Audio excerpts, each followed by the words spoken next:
Aleluya, aleluya, aleluya. Bueno es alabar al Señor y cantar salmos a su nombre. Hay una alabanza como la cantábamos.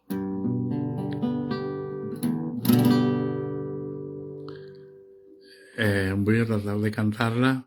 Es la 231. Se llama Jesús Divino.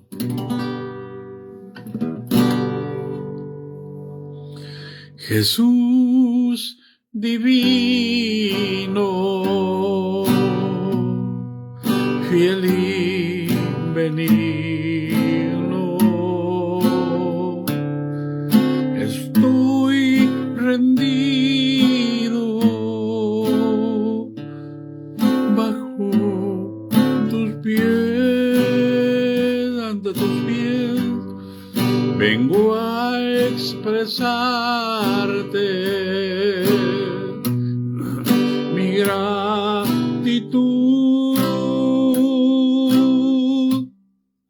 Tu amor sin igual me ha dado la paz que en el mundo no hallé. Con todo mi corazón, con todo mi corazón, te doy mi canto, pues no hallo buen Señor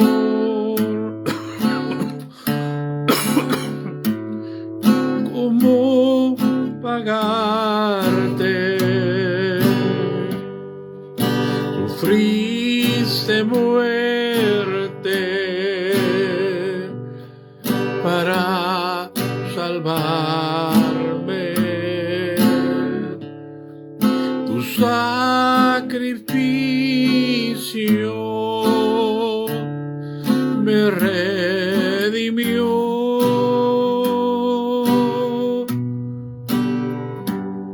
Seguirte quiero, buen Salvador,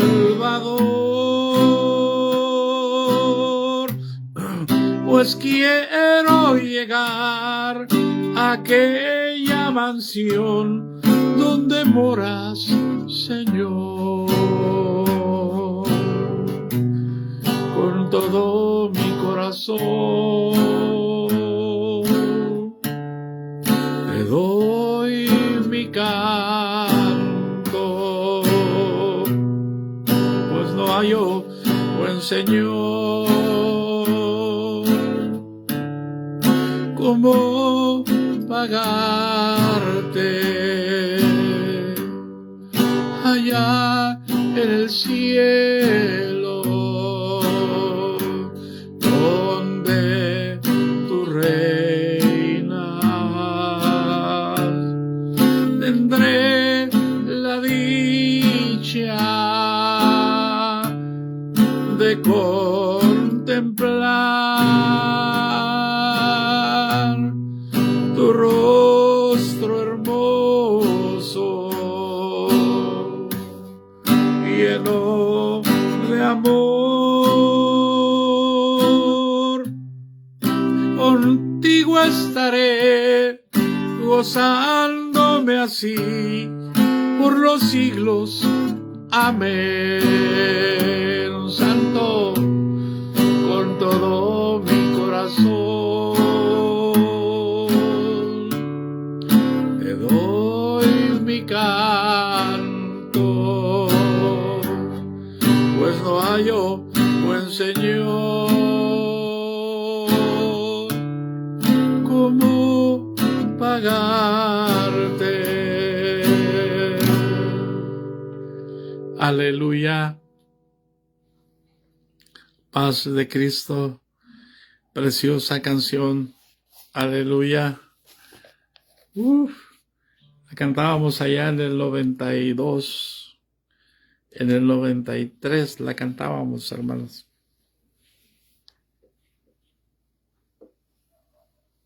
Así. hace 20 y tantos años, era de nuestras canciones favoritas. Aleluya, había otra que cantábamos, El jardín de la oración. Al amanecer de una hermosa mañana, cuando las aves trinan cantos al Señor, puedo oír una voz que me llama. Toma tiempo para orar. Paz de Cristo, hermanos. Alabado sea el nombre del Señor. Aleluya. Hoy cantamos, bendíceme, bendíceme, bendíceme ahora, bendíceme, bendíceme, pero ¿cómo te va a bendecir si no oras? Aleluya. Hoy se quitó la palabra de los templos, de los púlpitos. Son 15, 20 minutos de predicación. Y de alabanza son 3 horas, 4 horas. Pero bien, ellos son los que mandan.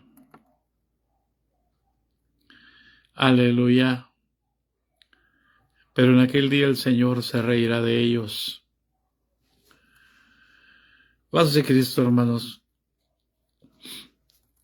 El día 9 de septiembre,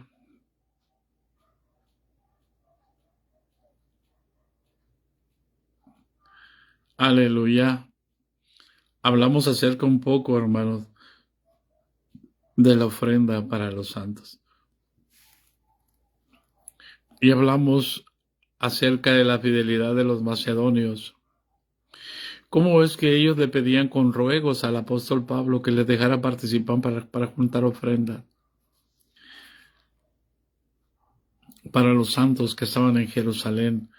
Porque había venido una escasez, había venido una hambruna. Y ellos se preocuparon. Cuando viene hambre, los que pagan las consecuencias, hermanos, son los que viven en la ciudad. Porque los que viven en el campo, como quiera, pueden hacer algo. Están acostumbrados a comer de lo que hay en el monte. Yo recuerdo cuando éramos pequeños que no comíamos de los árboles del monte. Garambullos, las flores de los ocotillos, las hayas, los camotes que daban las plantas y que iban abajo de la tierra, y cómo buscábamos por las flores, buscábamos los camotes, las hayas, y nos las comíamos ahí mismo.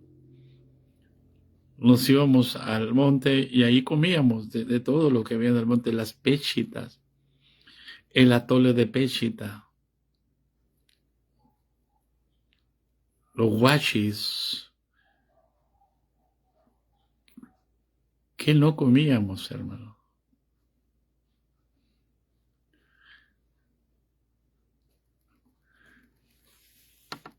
Hoy somos ignorantes, hermanos. Trabajaron con nosotros y nos hicieron una generación ignorante. No sabemos de las verdolagas, los quelites,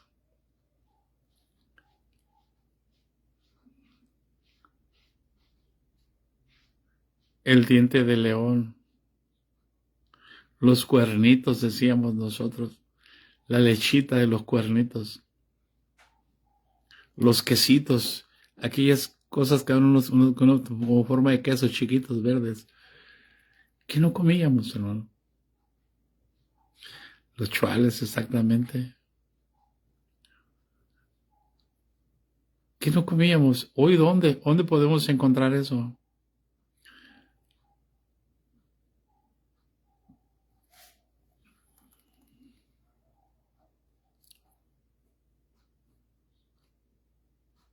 Paz de Cristo. Sí, podemos hablar de las pitayas, podemos hablar de los aguaros, de las cinitas, del orégano, cómo se juntaba en el desierto, de todas las plantas que podíamos comer. El problema es para los que viene la hambruna, y el problema es para los que no estamos acostumbrados a sembrar. Estamos acostumbrados a comprar. Por eso es que tenemos que prepararnos, hermanos. Y ellos se preocupaban por los de Jerusalén. Y ellos le pedían al apóstol Pablo, estoy parafraseando el capítulo 8, versículo 4 de 2 de los Corintios. Dice, pidiéndonos con muchos ruegos que les concediésemos el privilegio de participar en este servicio para los santos.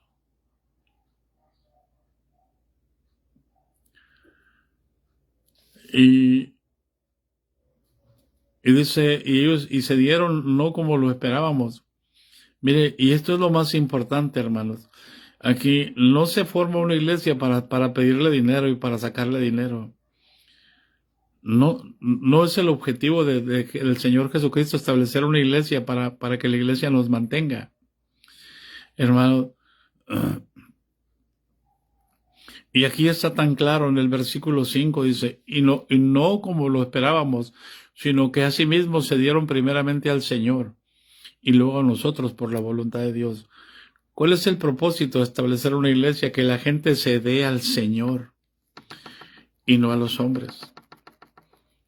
Entonces, ese es el propósito, que la gente conozca a Cristo, que la gente se someta a Dios antes que a los hombres, para que Dios pueda producir en nosotros el querer como el hacer por su buena voluntad.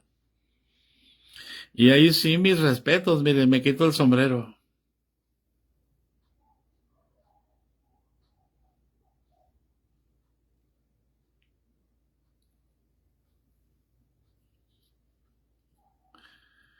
Yo no conozco en mi generación uno que Dios le haya producido y que le haya hablado para decirle, entrégame el trabajo.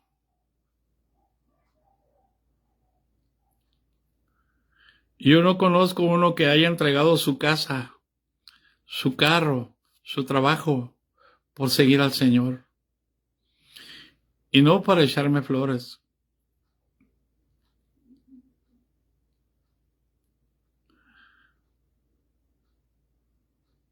Pero sí conozco a muchos que trabajaban vendiendo gasolina en las gasolineras y ahora llegaron a ser obispos, y ahora para que los quiten de ahí, hay Dios. Son de los que dicen, a mí no me den, a mí pónganme donde hay, yo me encargo de lo demás. Vividores, asalariados. Y Jesús dijo acerca de los asalariados: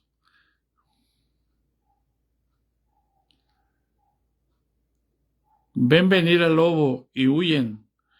No son capaces de enfrentar al enemigo para pelear por la vida de las ovejas. Ahí se le echan, dicen. Por eso es tan importante que nosotros entendamos la Escritura, que la gente tenga que darse primero al Señor, porque la Escritura es así: someteos pues a Dios. Antes de someterse, tú no vas a someterte a ningún hombre, porque si algo hizo Dios con el sacrificio de la cruz de Jesús, es que puso a todos sus enemigos por estrado de sus pies. O sea, los puso debajo de sus pies para que nosotros nos sometamos a Dios voluntariamente. ¿Por qué? Porque la única manera en que el diablo va a huir de nosotros es que nos sometamos a Dios. Usted se puede someter a los hombres, pero a ningún demonio va a espantar.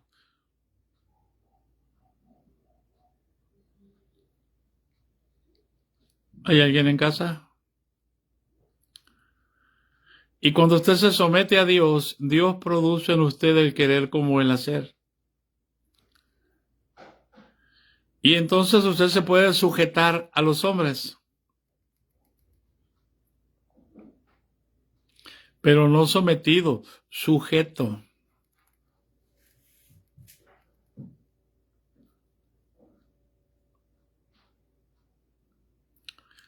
Sujeto, no sometido. Hay mucha diferencia entre sometido a sujeto.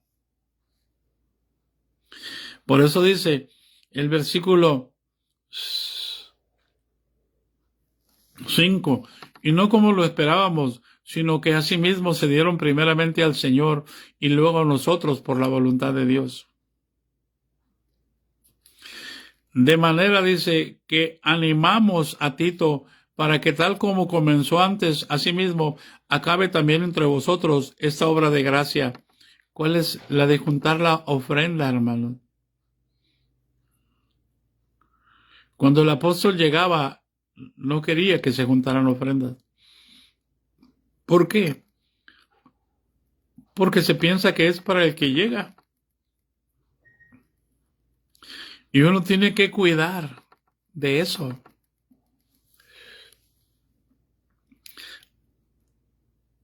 Y tú puedes decir, pero es que la Biblia dice que los que predican del Evangelio vivan del Evangelio, sí, hermano, pero los que predican, no los que están encerrados en cuatro paredes, llevando a la gente, a que la gente vaya a ellos. No, son los que van a la gente.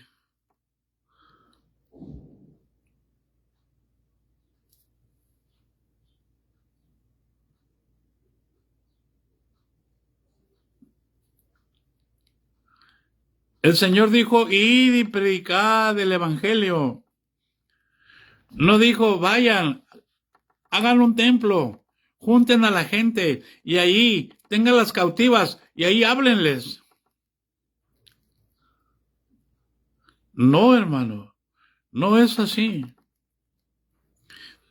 Sí está escrito que los que predican el Evangelio vivan del Evangelio, pero son los que tienen que ir.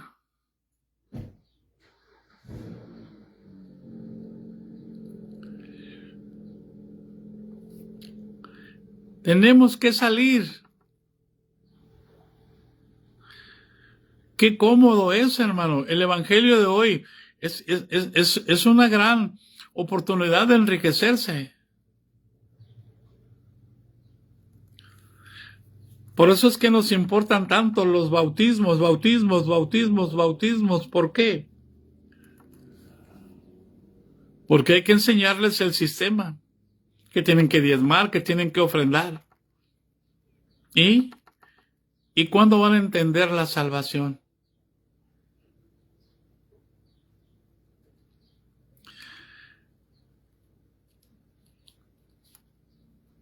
Por eso era tan importante, como dice el versículo 5, que se den primeramente al Señor. ¿Para qué?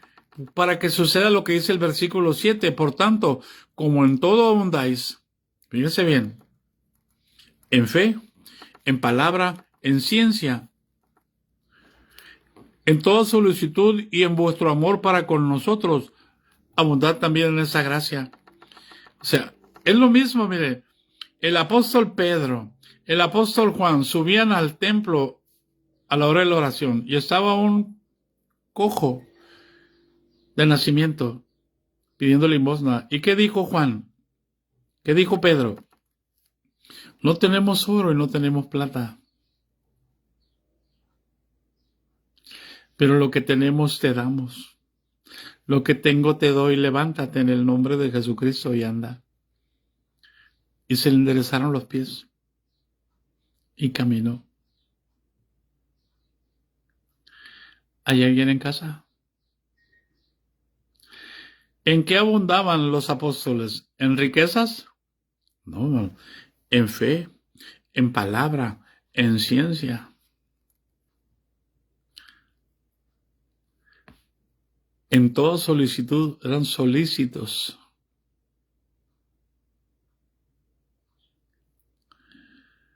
Y eso era en todos los hermanos. Eso era la preocupación de los apóstoles, que se dieran primeramente al Señor, que conocieran primeramente a Cristo. Antes, voy a decir esta palabra, que las mañas del pastor. Pero ahora las mañas las transformamos en necesidades. Es que tengo mucha necesidad.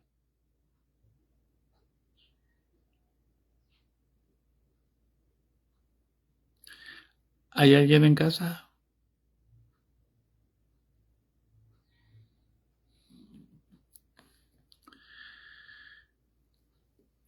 Si algo tenían los hermanos, era fe. Es decir, tenían el testimonio de Jesús. Ahora sí me pueden entender cuando digo esto. Los que tienen el testimonio de Jesús, los que tienen fe.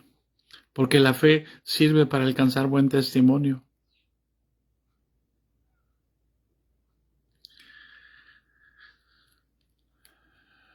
Es decir, que Jesús está en ellos, que es palpable que Jesús está en ellos.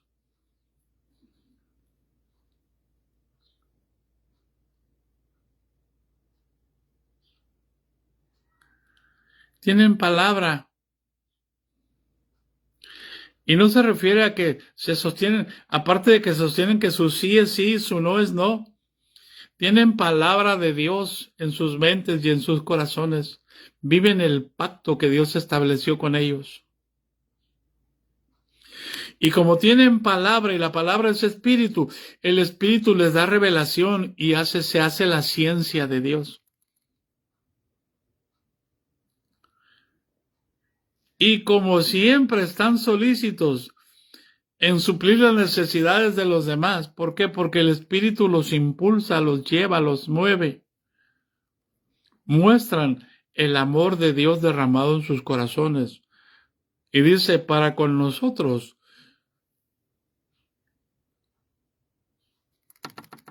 abundad también en esa gracia.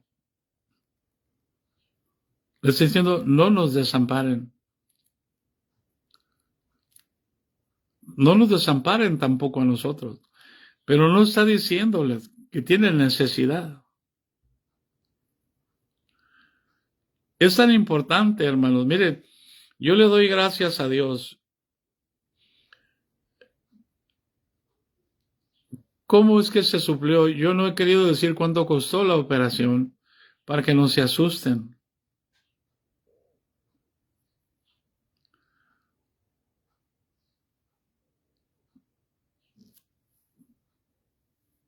Pero algunos hermanos suplieron esto.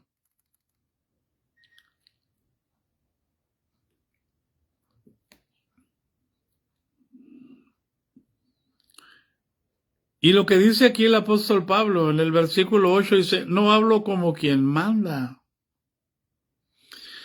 O sea, aquí yo soy el pastor. No. Aquí se diezma, aquí se ofrenda. No.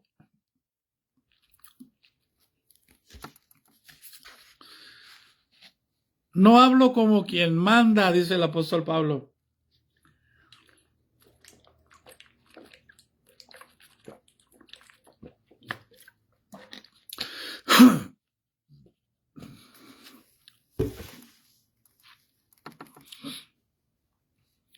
Qué importante, hermanos, no imponerse sobre los demás en base a causar lástima o en base a demandar las cosas.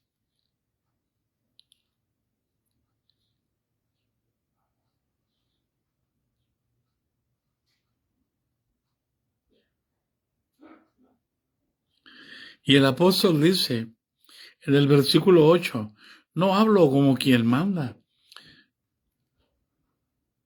Está hablando, dice, lo que está diciendo es, sino para poner a prueba por medio de la diligencia de otros, también la sinceridad del amor vuestro.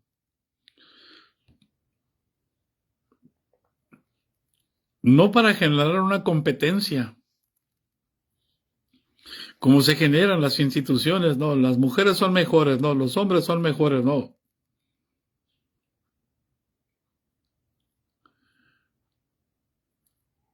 No se trata de imponer, no se trata de impuestos. Aquí se trata de la demostración del amor de Dios en nuestros corazones. Por eso dice, no hablo como quien manda, sino para poner a prueba por medio de la diligencia de otros, también la sinceridad del amor vuestro. Y entonces escucha lo que dice, porque ya conocéis la gracia de nuestro Señor Jesucristo, que por amor a nosotros se hizo pobre siendo rico, para que nosotros con su pobreza fuésemos enriquecidos. Eso se llama gracia. Nosotros decimos que gracia es un don inmerecido, ¿verdad? No, hermano. Esos son conceptos. Conceptos. En la práctica, gracia es lo que hizo aquella viuda pobre. Echó todo su sustento, se quedó sin nada.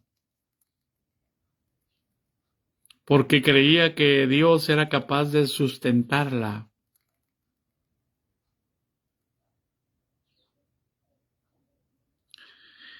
Gracia es lo que tuvo Abraham cuando estuvo a punto de sacrificar a su hijo y estaba dispuesto a matarlo porque sabía que Dios podía resucitárselo de los muertos, porque Dios le había dicho que en su simiente serían benditas todas las familias de la tierra.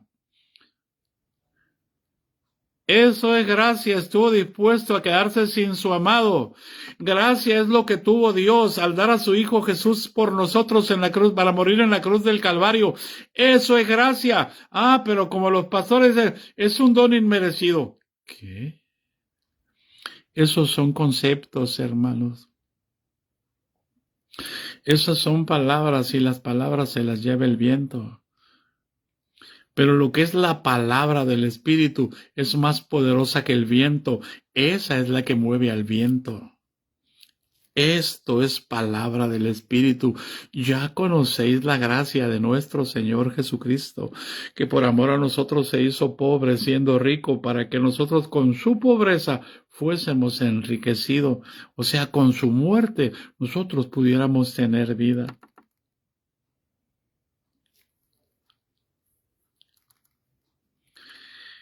Gracia es despojarte lo que tienes para darlo a quien lo necesita. Eso se llama gracia, aunque tú te quedes sin nada.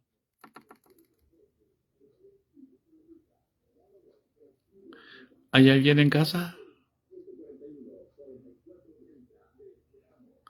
Nos fascina hablar de conceptos. Yo le decía a alguien que quería venir a predicar acá, cuando teníamos la iglesia acá, decía, quiero ir a una campaña contigo, ¿qué? Pero quiero que hables de la sencillez de conocer a Cristo. No vengas a decir que la palabra ruaji, que la palabra, el significado, no quiero conceptos. Quiero que hables de la sencillez de conocer a Cristo.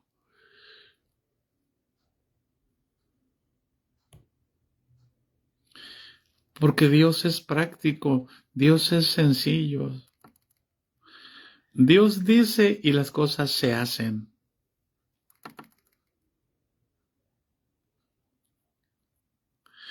Porque ya conocéis la gracia de nuestro Señor Jesucristo.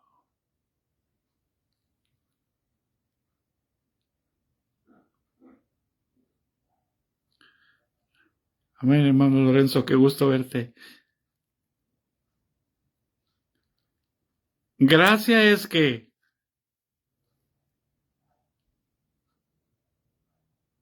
tú dejes tu comodidad en tu casa y vayas a predicar a los que tienen necesidad.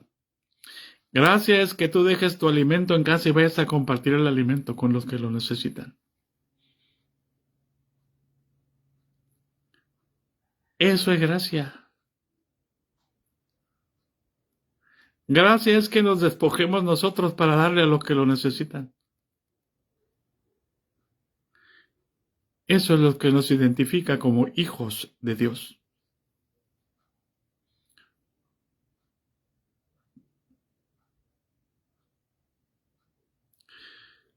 No lo podemos entender. Porque ya conocéis la gracia de nuestro Señor Jesucristo, que por amor a nosotros se hizo pobre siendo rico. ¿Por qué? Porque cuando Cristo dice, en este sentido la palabra se hizo pobre, o sea, entregó todo. Por eso le dijo al joven rico, vende todo lo que tienes, dalo a los pobres y ven, sígueme y predique el evangelio. Por eso Jesús dijo, el que no renuncia a todo lo que posee no puede ser mi discípulo. Somos discípulos en concepto, pero en la práctica somos discípulos en la teoría, pero en la práctica no llegamos ni siquiera a mozalbetes.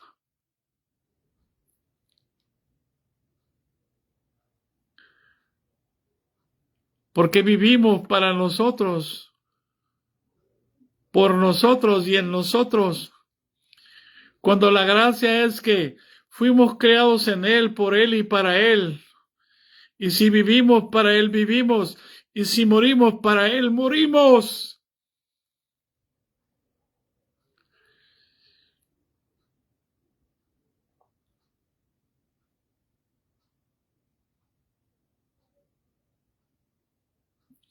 Porque ya conocéis la gracia de nuestro Señor Jesucristo, que por amor a nosotros se hizo pobre siendo rico, se despojó de todo. ¿Cómo nos cuesta a nosotros dejar casa, dejar padre, dejar madre, dejar hijos, dejar hijas?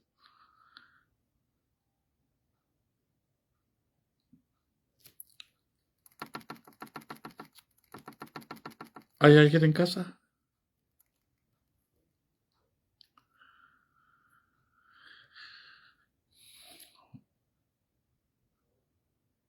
Por eso el apóstol dice, si con su muerte nos dio vida, con su vida, ¿qué no nos dará?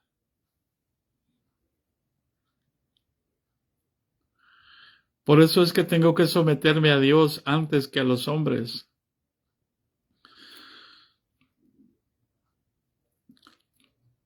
Mira, en el versículo 8 dice, no hablo como quien manda.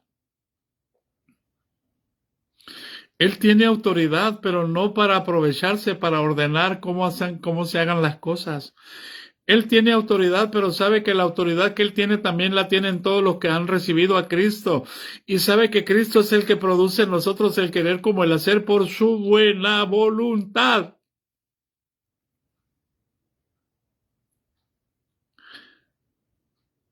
Porque si Él manda, entonces ¿quién nos va a guiar? ¿El hombre o el espíritu? Entonces, si Él manda, Él usurpa al Espíritu Santo, porque si Cristo nos dejó el Espíritu Santo para guiarnos a nosotros. Ni un pastor está capacitado por Dios para guiarte. Ningún profeta está capacitado por Dios para guiarte. Ningún maestro, nadie.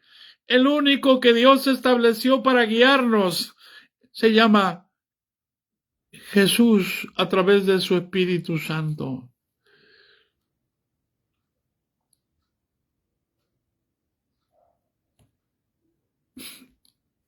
Eso se llama conocer a Cristo. Cuando alguien te dice, aquí yo soy el pastor, aquí yo mando, ese hombre no conoce a Cristo. Más vale que vayas buscando a alguien que conozca a Cristo para que te congregues allí. Porque lo único que va a hacer es estarte lastimando y lastimando y lastimando hasta que te canses. O hasta que Dios perfeccione tu amor y seas capaz de sujetarte a pesar de que te haga daño todos los días. Para que Dios te perfeccione en su amor. Así pasó conmigo. Yo pude hablar con mi pastor al final y le dije, hermano, quiero decirle que lo amo. Quiero decirle que usted me hizo mucho daño, pero a pesar de todo aprendí a amarlo. Y todavía me dijo así con desdén, pero te sirvió, ¿verdad? Y yo le dije, sí, hermano. Pero a muchos de mis hermanos no les sirvió, ya no están en la iglesia, le dije. Ellos no lo soportaron. Y entonces se le atravesó la comida y empezó a llorar. Yo quiero decirle solamente que lo amo, hermano. Paz de Cristo. Porque no estamos para correr de los que nos tratan mal, sino para amar a los que nos persiguen, sino para humillarnos delante de Dios, para que Él nos exalte cuando sea tiempo.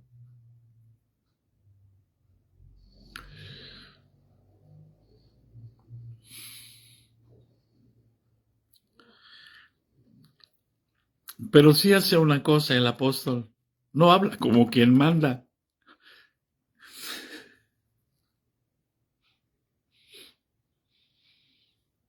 Versículo 10. En esto doy mi consejo.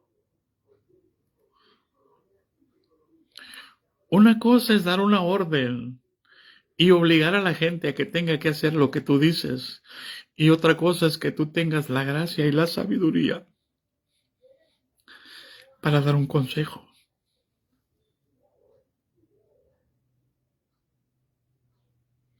Para no obligar a la gente, para no usurpar el lugar del Espíritu Santo en el corazón de los creyentes.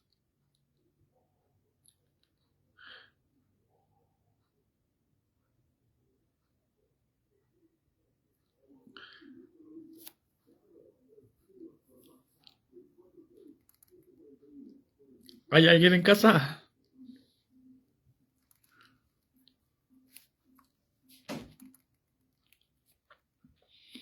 En esto doy mi consejo.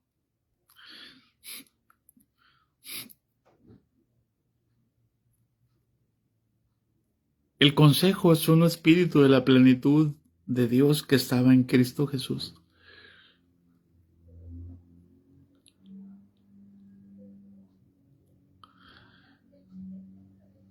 Capítulo 11, Isaías, versículo 1, saldrá una vara del tronco de Isaí y un vástago retoñará de sus raíces y reposará sobre él espíritu de Jehová, espíritu de sabiduría, espíritu de inteligencia, espíritu de consejo.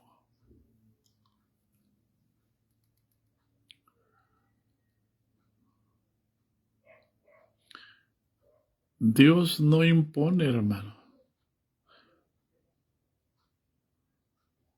¿Por qué Dios no impone? Porque Dios no, porque Dios es soberano. Dios quiere que nosotros le alabemos y le exaltemos.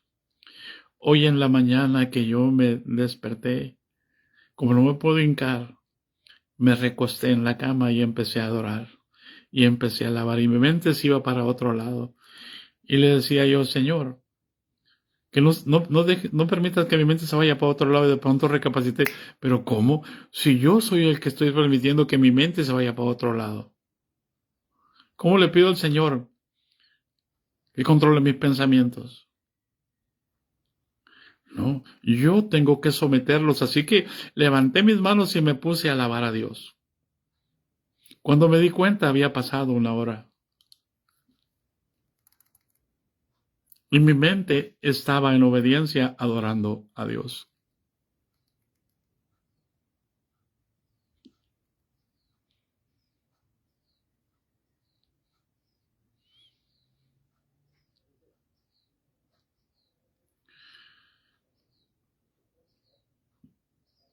Yo tengo que someter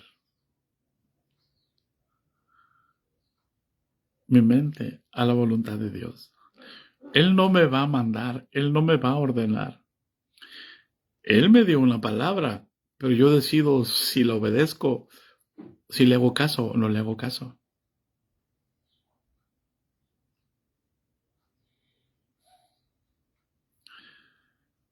Yo tengo que someter mis pensamientos a la obediencia a Cristo.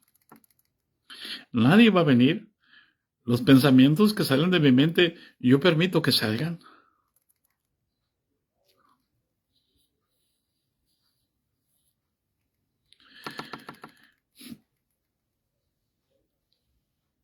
Por eso Dios no nos va a imponer, hermanos. Dios no se impone sobre nosotros.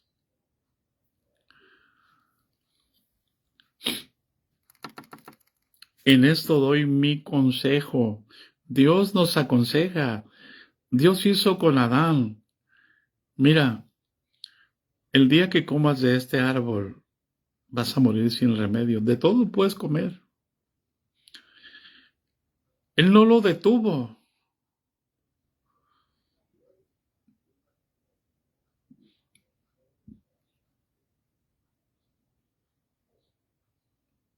Le dio la libertad.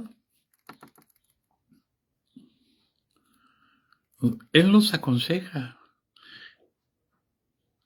Él no nos anda rogando.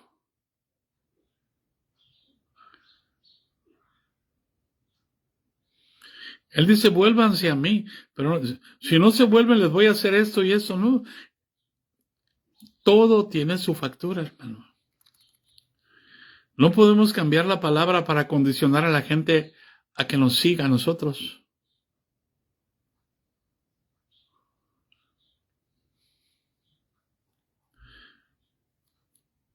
Y mira lo que dice el apóstol. En esto doy mi consejo, porque esto os conviene a vosotros.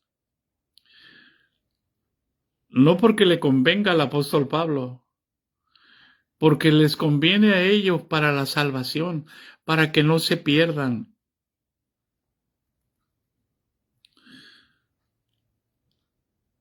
Para que los buenos hábitos no los dejen de practicar. Y solamente da un consejo, no da órdenes.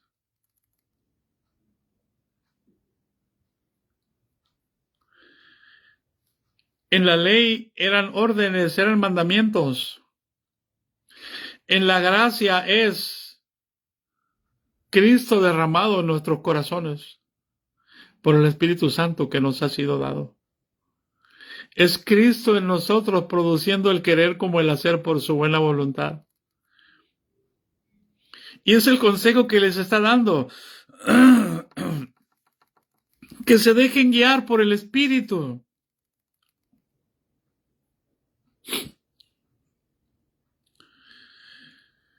Porque eso os conviene a vosotros, que comenzasteis antes no solo a hacerlo, sino también a quererlo desde el año pasado. Y dice, ahora pues llevad también a cabo el hacerlo, para que como estuvisteis prontos a querer, así también lo estéis en cumplir conforme a lo que tengan, no a lo que no tengan. No puedes andar pidiendo para endeudarte, no puedes endeudarte para volverte a endeudar.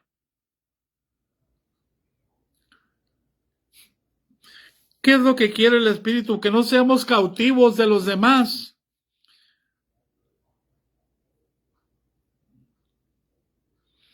El Espíritu no quiere que seamos cautivos de los hombres, porque Él sabe lo que tenemos y Él sabe lo que no tenemos.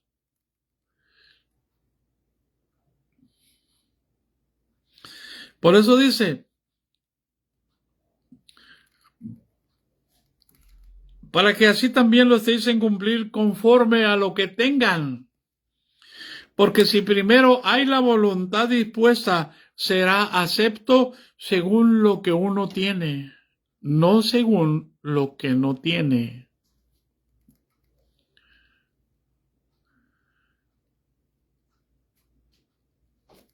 Espérame.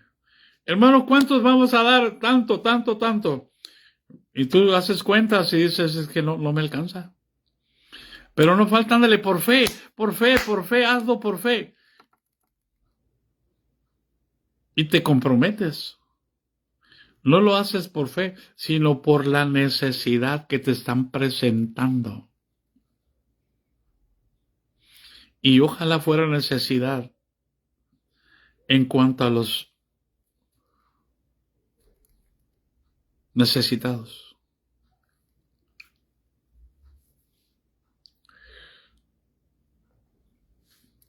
Por eso es tan importante que tu sí sea sí y tu no sea no.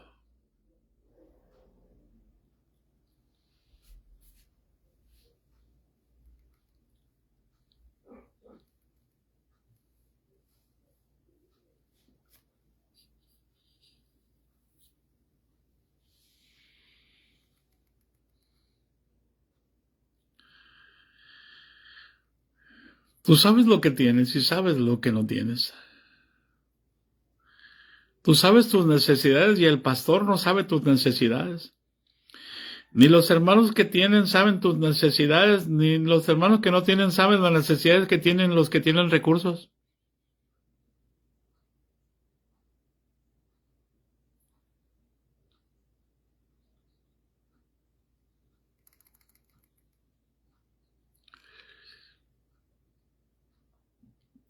Porque si primero hay la voluntad dispuesta, será acepta según lo que uno tiene, no según lo que no tiene. Y dice el apóstol, porque no digo esto para que haya para vosotros holgura y para vosotros estrechez, para que se queden sin nada porque lo dieron. Fíjense bien, hermano. Entonces está hablando de la viuda, ¿verdad? Mire, hermano, la viuda, escuche, no tenía hijos. La viuda no tenía esposo.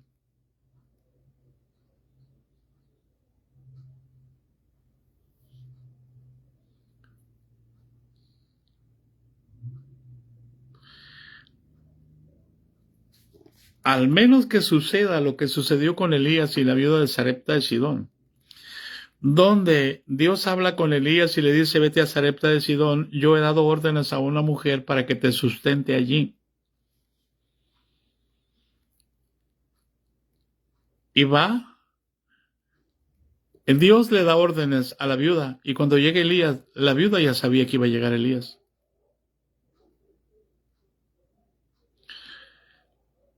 Lo que la viuda no sabía era lo que la palabra de Elías iba a hacer. Iba a hacer que la harina no escaseara ni el aceite escaseara. Pero Dios le había dicho a la viuda, le vas a dar primero a él.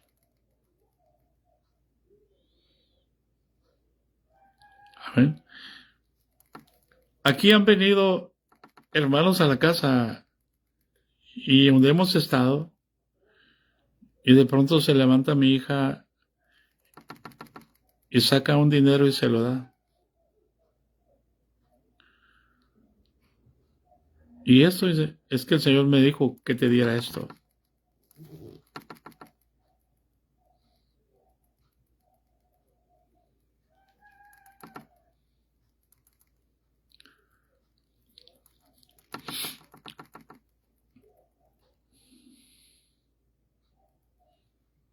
Por eso es tan importante, hermano, no torcer la escritura para favorecer a un clan,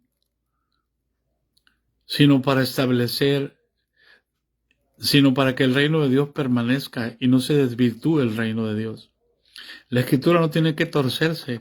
La escritura da testimonio por sí mismo de Cristo Jesús. Y Cristo es el Rey.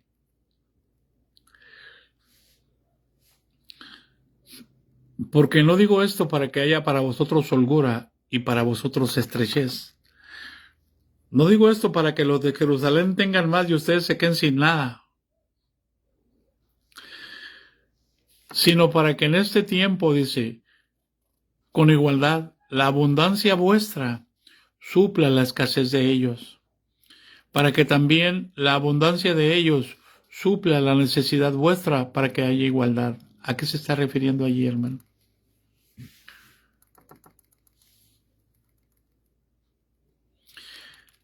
Para que en este tiempo con igualdad, la abundancia vuestra supla la escasez de ellos.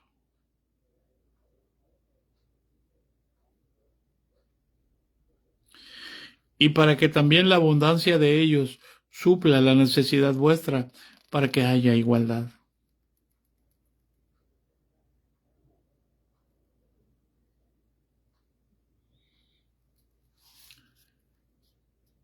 Para que, como está escrito, el que recogió mucho no tuvo más, y el que poco no tuvo menos. ¿Por qué? Porque Dios es el que se encarga, hermanos. Por eso hay un texto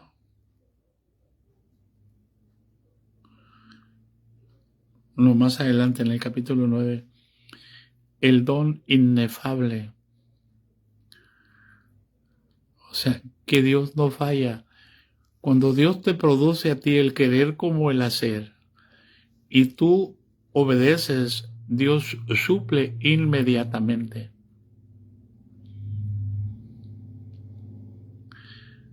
Cuando Dios produce en ti el querer como el hacer, Dios suple inmediatamente. Y yo me quedo asombrado.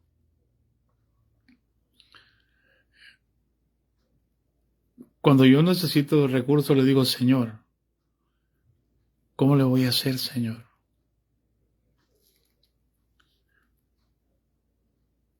Y alguien me habla y me dice, hermano, le deposité tanto. Y era lo que yo estaba necesitando. Porque el Señor me dijo, hijo, cuando tú tengas necesidad, no le pidas a mis ovejas, pídeme a mí. Yo soy tu pastor, yo soy tu proveedor.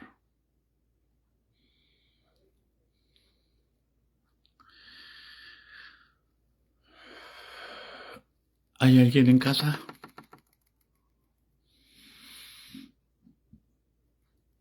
Por eso es importante, hermanos, así está escrito en Éxodo 16:18. El que recogió mucho no tuvo más, y el que poco no tuvo menos. Porque Dios tiene una medida para cada uno de nosotros día con día.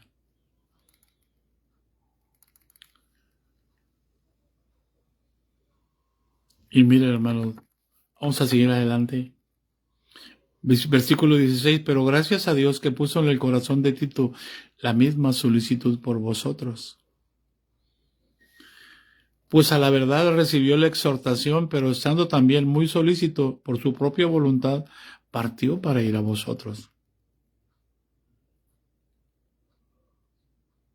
Por su propia voluntad. O sea, él costeó su viaje.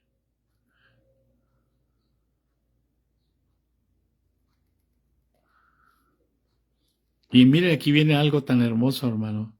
Dice versículo 18, y enviamos juntamente con él al hermano cuya alabanza en el Evangelio se oye por todas las iglesias. ¿Se ha preguntado quién es ese hermano? Había un hermano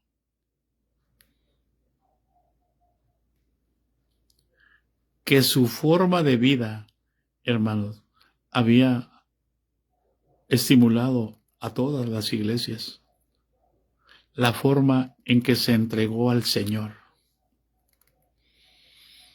Así que me puse a investigar quién es ese hermano. ¿No le da curiosidad por conocer cosas cuando no entiende la escritura usted?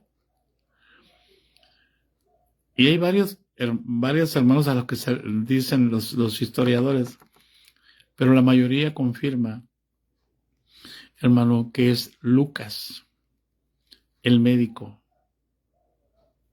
amado de Pablo. O sea, él decidió también dejar todo. Y yo al oír que era Lucas empecé a pensar, sí, Lucas, él decidió caminar siguiendo las huellas del apóstol Pablo. Y cuando usted va al Evangelio de Lucas y dice cómo es que él indagó diligentemente acerca de cómo habían sido todas las cosas, él se fue a vivir entre los hermanos, siendo médico. Y me imagino que él consultaba a los hermanos y no les cobraba, sino que al contrario, él les daba.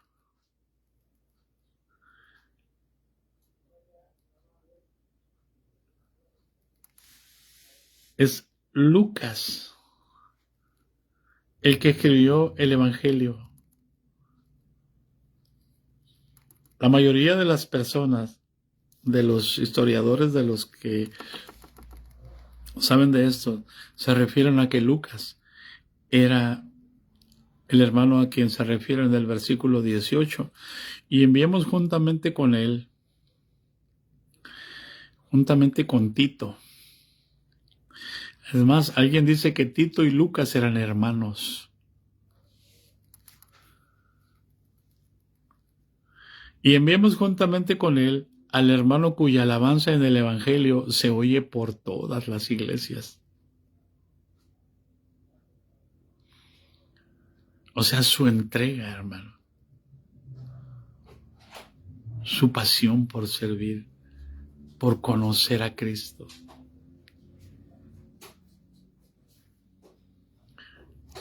Y no solo esto, dice, sino que también fue designado por las iglesias como compañero de nuestra peregrinación para llevar este donativo que es administrado por nosotros para gloria del Señor mismo y para demostrar vuestra buena voluntad.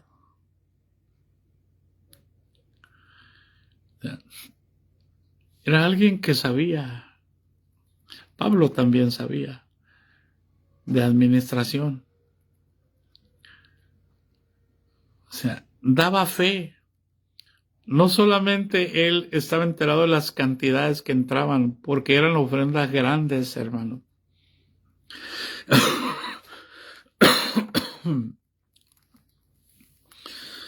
A ver, por eso dice el versículo 20, evitando que nadie nos censure en cuanto a esta ofrenda abundante que administramos. O sea, se rodeaba de personas para que las personas dieran fe.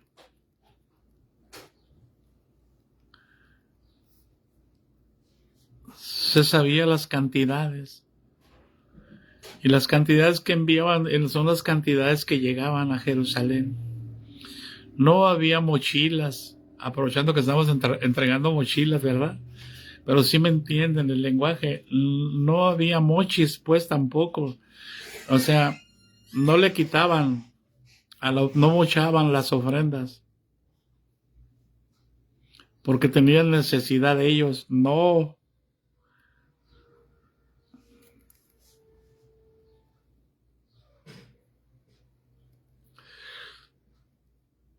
Por eso decía, evitando que nadie nos censure en cuanto a esta ofrenda abundante que administramos. Ándale. No capaban al coche. Las expresiones del rancho, del pueblo. A ver. Paz de Cristo, hermanos. Hoy, usted va a darse cuenta que las autoridades van a empezar a llegar a todos los distritos, porque la economía de los distritos se va a venir para abajo.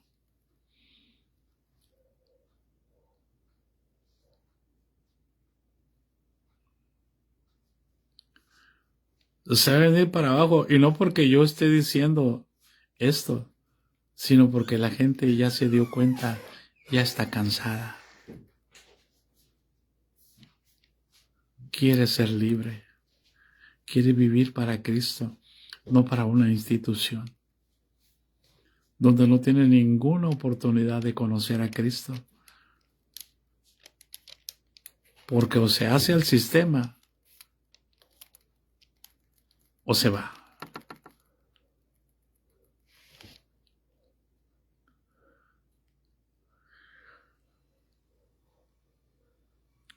Por eso dice, evitando que nadie nos censure en cuanto a esta ofrenda abundante que administramos, procurando hacer las cosas honradamente, no solo delante del Señor, sino también delante de los hombres.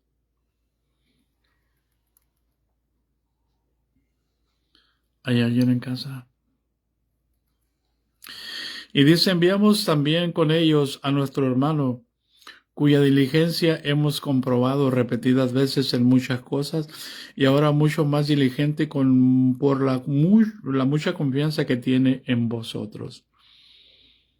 Qué hermoso, hermano, que haya hermanos así diligentes. que se les pueda tener confianza. ¿Por qué? No por lo que puedan mostrar ellos, sino porque demuestran que Cristo está en ellos.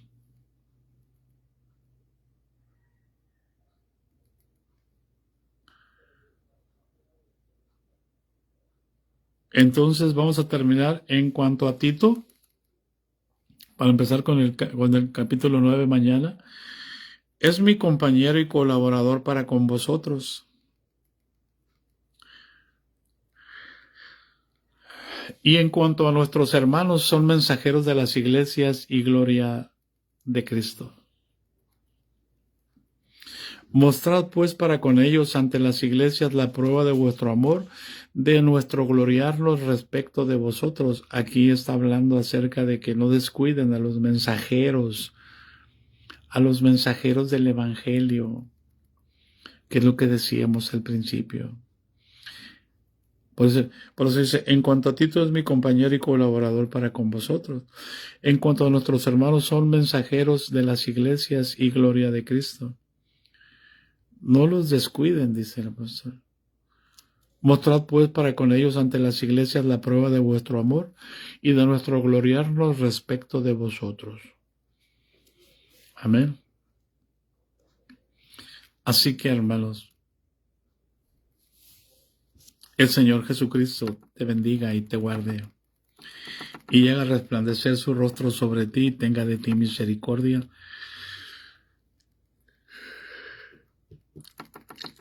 El Señor Jesucristo alce sobre ti su rostro y ponga en ti paz. La gracia de nuestro Señor Jesucristo sea con todos nosotros. Amén, hermanos. Dios los bendiga. Aquí vamos. Agradezco a Dios por todos los que hicieron posible esta operación. Los bendigo. Por todos los que en el momento preciso hicieron su aportación, sin que nadie les demandara nada. Así que los amamos, hermano. Los bendecimos en el nombre de Jesús. A mí también, hermano Lorenzo. Me da mucho gusto verte aquí. Y a todos también, hermanos, no solamente al hermano Lorenzo, a todos los que han permanecido.